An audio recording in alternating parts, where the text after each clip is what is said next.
Okay, Richmond race review time. Well, ironically enough, we're not going to be starting our race review at Richmond. Well, actually, we are. So the Xfinity race, I didn't really see much of it, but it just looked like a standard Xfinity race. Really, no complaints there. I was quite thoroughly satisfied. Trucks at Texas, most of it was bad. I didn't really find much of it to be entertaining, and I fell asleep with like 40 to go. And then it turned out the next 40 laps would have been the most insane part of the entire race. So horrific irony on my part for being sleepy, but we had a person arc a brake into someone like 5 to 10 seconds after a wreck. That was embarrassing. No words to describe that. That's just sad. Carson Hosfar plowed through people to get his first win, so congratulations to him to continue his streak of being a complete asshole and just being stupid and moronic on track. So good for him. Not really. I will refuse to hold any amount of respect for someone that intentionally spins themselves under yellow multiple times to bring out a yellow, and to just dump someone at IRP just like so blatantly and just have like no just empathy or no respect for anyone. So don't care. He'll have to try a lot harder to earn my respect. Maybe by like 2045, I'll start to appreciate him, but no, not right now. I feel like at any age, I think you should understand how to race someone on track. I feel like there should be some kind of, I don't know. I just feel like, intentionally wrecking to bring out a yellow. I feel like that should be like a common sense thing to not do something like that. But whatever. So those are those races out of the way. So then we get to the Cup race, which for the most part, I mean, really is really good. I mean, really, really freaking good. The first stage was probably the weakest part of the whole race because we had maybe about a 30 lap green flag run, and then it stopped because of the competition, because it rained earlier the previous day. So that got stunted, and we had Denny Hamlin be stupid and contradictory because he was ranting and raving about people being stupid at Coda, and then he does something stupid here at Richmond, which was almost even worse than Coda, because turn one is such a gaggles like broken corner, like people are just gonna do stupid shit. But here, JGA like kind of squeezed them like three wide, but nothing. They didn't even make contact. It wasn't even very severe, but Hamlin just ran him over for such a petty, nonsensical reason. So that was just pathetic. So yet again, Hamlin being stupid on track is nothing really new. That was really the extent of stage one. Stage two is maybe my favorite part of the race, maybe some of stage three, but stage two, it was a long green flag run. It was just really cool. It was just really cool to have a long green flag run. The package worked at this track. It did not work at Phoenix really at all. It worked at this track pretty damn well. We had tire fall off. We had comers and goers. The fall off was very apparent. They were showing it on the thing. There was like almost by like 10 laps, there was about a second of fall off. Like it was crazy. So tire fall off was there. Handling seemed to be a thing. You never really knew how the race was going to progress or how things were going to work, because as the run went on, by like that lap 40 to 60 mark, it just it was really good. It was very competitive. I very, very much enjoyed it. After the green flag pit stops and people, whether they wanted to play the long game, the short game, shortcut, short pitting, a lot of different interesting strategies of how things were going to play out. And at one point we had a 3-car battle lead for the lead with, I think it was Bell, Byron, and Larson. It was awesome. That was really, really freaking good. And it was just, and Hamlin ended up winning the stage because he stayed out the longest and waited till like he was like the last person to pit, and it was really good. It was a very good stage. Fantastic. Stage 3 kind of kept that momentum going, and it was continuing on that path. And really, it all started to fall apart with that Tyler Reddick yellow with like 28 to go. We had another yellow with like 98 to go with Gregson, but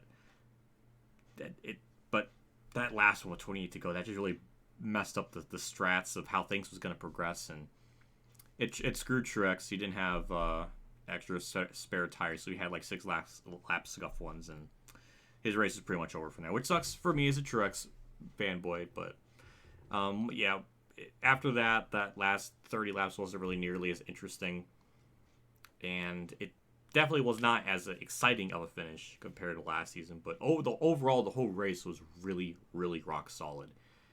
And when there's a race this good, there's not really a whole lot of different things to talk about. I mean, it was just very, very entertaining.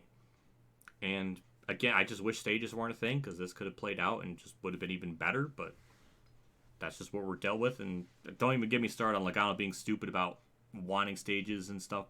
Logano, don't please NASCAR never take him seriously. That's a stupid ass comment. Allmendinger said the same stupid shit about how Coda or no stages means there was less strategy. And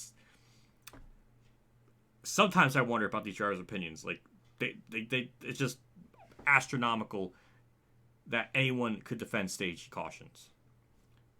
But yeah, leave it to Logano to defend it. That's what an idiot. What an absolute moron. But yeah, the race was really good.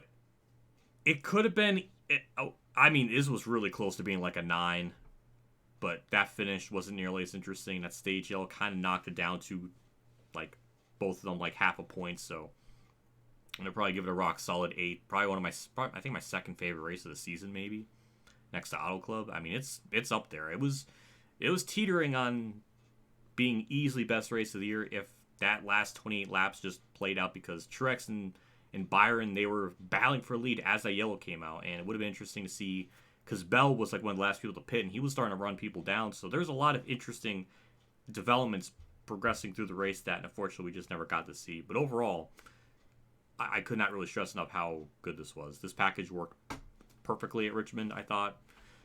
Could it be better? I guess so, yes, but I mean, it's a massive, major step up from the track of the past couple seasons. So yeah, it was. I couldn't be happier with it. It was very good. So I'm gonna give it a rock solid 8 out of 10. I think it's a pretty reasonable rating from what everybody else I've seen in their ratings. Their ratings are like ranging from 7 to 9. So mine's kind of like right in the middle, and I think that's kind of accurate. This is like one of the few times where I'm kind of like me and everyone else's opinions like kind of like on the same page just about. So that was interesting. So that's the first too. I mean, I don't know, but overall, it was good. Finish lacked, and also Fox kind of missed a really good story opportunity because they did this after the race ended or after it was over, but they brought it up after the fact that this was Ricky Hendrick's birthday. It would have been that today. Larson's 5 car was basically what Ricky Hendrick's like paint scheme was back in the day.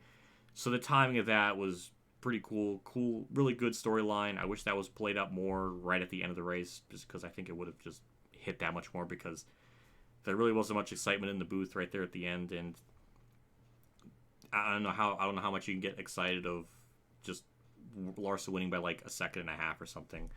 Josh Berry and Michael McDowell finished well, but that was because of like pit strat stuff, so I don't really hold that too much weight to that because Berry was running like top 15 something all day, and so it's a good finish, but not one I'm going to look at and be like, yeah, that's this is the turning point for him. It's just kind of he just got kind of very lucky there, so I'm not going to freak out about that just yet. But I mean, yeah, just good storyline. I wish that was brought up more right at the end. I think that would have been like appropriate, but I don't know. The Fox booth wasn't as aggravating. Larry Mack was there, which was good. I never really have a problem with him in the booth, so I overall enjoyed him there.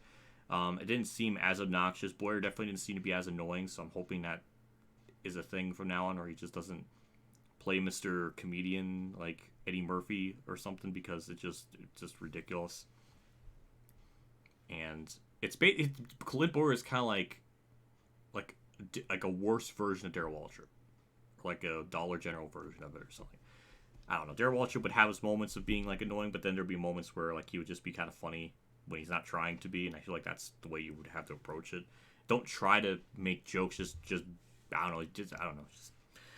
It wasn't as egregious, at least to what I saw, except for Dave 500's like Fox app thing like crashing during the end. That was awful on the Fox Sports app.